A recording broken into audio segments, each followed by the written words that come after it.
Hello, good morning student. आज का जो हमारा टॉपिक है वो है रेडक्लिफ ब्राउन।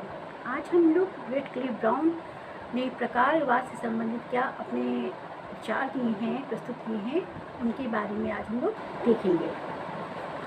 तो रेडक्लिफ ब्राउन और मैलिनोव्स्की दोनों ही जो समाजशास्त्री हैं वो सामाजिक मानवशास्त्र के प्रमुख संस्थापकों में से एक रहे हैं। दोनों ही जो मैलिनोव्स्की हैं, रेडक्लिफ ब्राउन हैं, इन दोनों ने ही जो प्रकारवाद है इस पर अपने विचार उन्होंने प्रस्तुत किए हैं। लेकिन ब्राउन ने मैलिनोव्स्की से भिन्न अपने विचार यहाँ पर प्रस्तुत किए हैं। मैलिनोव्स्की ने जहाँ व्यक्ति को प्रमुख स्थान दिया है, वहीं जो रेडक्लिफ ब्राउन है उन्होंने समाज को प्रमुख स्थान दिया है। क्योंकि जो रेडक्लिफ ब्राउन हैं उन पर दुर्खीम का बहुत बड़ा प्रभाव पड़ा था। वो पहले ऐसे छात्र रहे हैं जिन्होंने कैम्ब्रिज विश्वविद्यालय से मानव शास्त्र का प्रशिक्षण की ट्रेनिंग है उसको उन्होंने लिया था। इन्होंने ही यूफोरिया शब्द का प्रयोग कर एक सामाजिक कल्याण के रूप में प्रस्तुत किया है। इतना ही नहीं, इन्होंने मूर्त सामाजिक संरचना और संरचनात्मक रूप के मध्य अंतर इन्होंने प्रस्तुत किया है। यानी कि सामाजिक संरचना क्या है और उसका संरचनात्मक रूप क्या है, इन दोनों में उन्होंने जो अंतर होते हैं उसको उन्होंने इसमें प्रस्तुत किया है।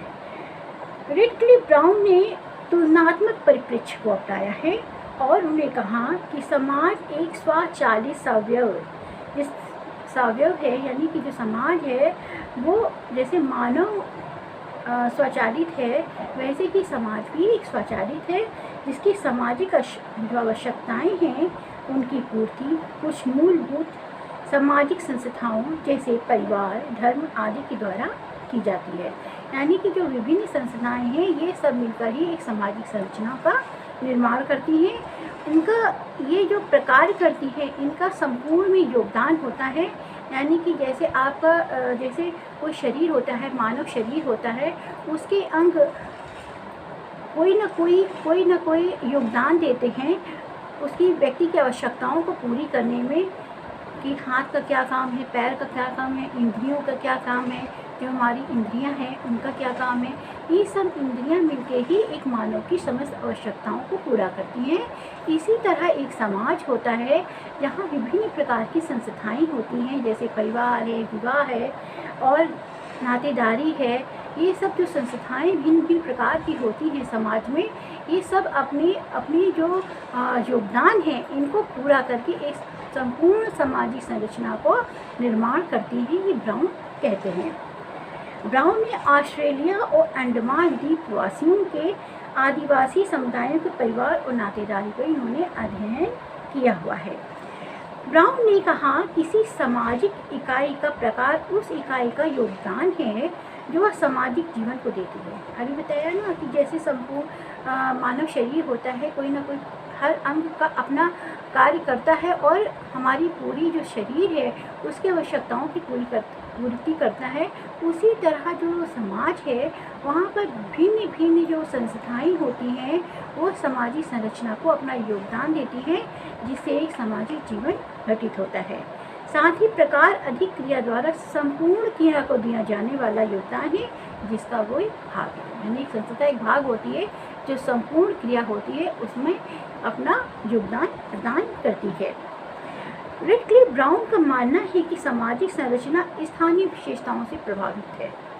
अगस्त कॉम्टी के बाद ब्राउन का मानना था कि सामाजिक प्रकार्यात्मक ने जैविक रूपों और आकारवानी पदार्थों से अलग वास्तविकता के रूप में एक स्तर का गठन किया है ना। एक स्तर का गठन कैसे किया है कि जो व्यक्ति है, जो समाज है और व्यक्ति है, ये इसकी तुलना की जा सकती है। जैसे डर्कहाइम ने तुलना करी है एक सवयव की और एक समाज की, वैसे ही क्योंकि दुर्खीम का इन पर प्रभाव पड़ा था इसीलिए उन्होंने उन्हीं के जो विचार हैं उसको लेकर इन्होंने अपना प्रकारवाद प्रस्तुत यहाँ पर किया हुआ है। ब्राउन ने एकीकृत आवश्यकताओं पर महत्व देते हुए संबंध यानी कि रिश्तेदारी जो नातेदारी होती है, अनुष्ठान जैसी गतिविधियों को जोड़कर सांस्कृतिक पक्ष पर बल दिया है। इसीलिए शायद जो रैडक्लिफ ब्राउन का प्रकारवाद है वो सांस्कृतिक प्रकारवाद भी कहा जाता है। 1940 में प्रकाशित उनकी जो पुस्तक है ऑन जोकिंग रिलेशनशिप में उन्होंने संरचनात्मक दावों के समर्थन देने के लिए एक श्रृंखला का उपयोग किया है और उन्होंने कुछ संस्कृतियों और प्रथाओं का यहाँ पर उन्होंने वर्णन किया हुआ है, जो कि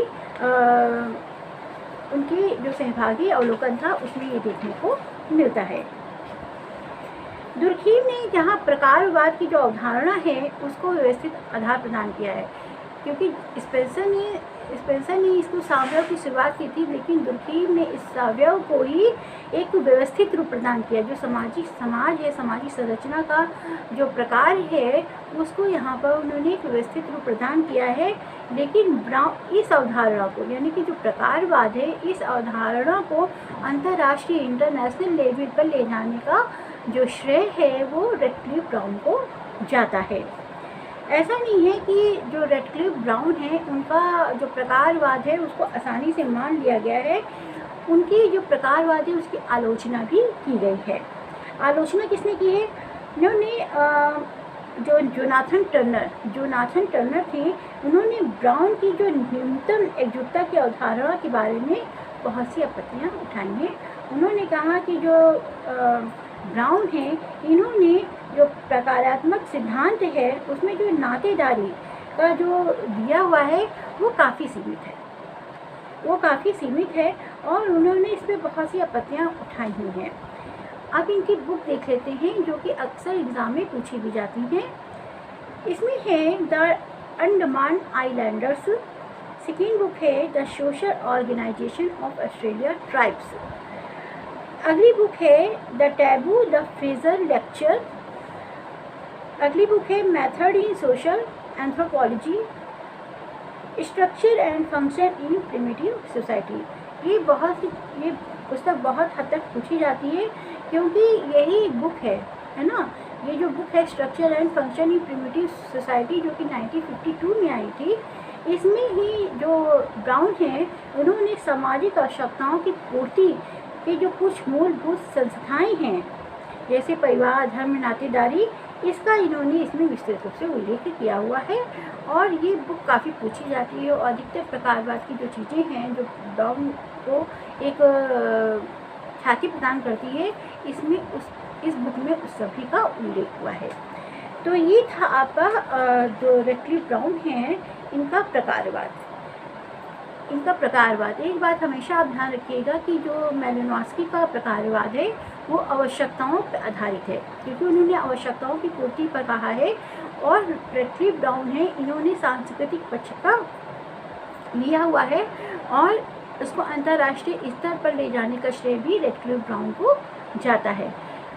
मैलिनोव्स्की ने जहाँ व्यक्ति पर जोर दिया है, रैडक्लिफ ब्राउन ने वहाँ समाज पर जोर दिया है। तो इन सब जो छोटी छोटी बातें थी इनका आप विशेष ध्यान रखिएगा। तो आज की जो क्लास है उसको यहीं तक रखते हैं, अगली क्लास में हम लोग फिर मिलते हैं। और अगर आप मेरा वीडियो देखते हैं, मेरी क्लास को ज्वाइन करते हैं, तो आप उसको सब्सक्राइब कर दीजिएगा और इसको लाइक शेयर भी कर दीजिएगा। तो आज की क्लास हम लोग यहीं तक रखते हैं। Thank you.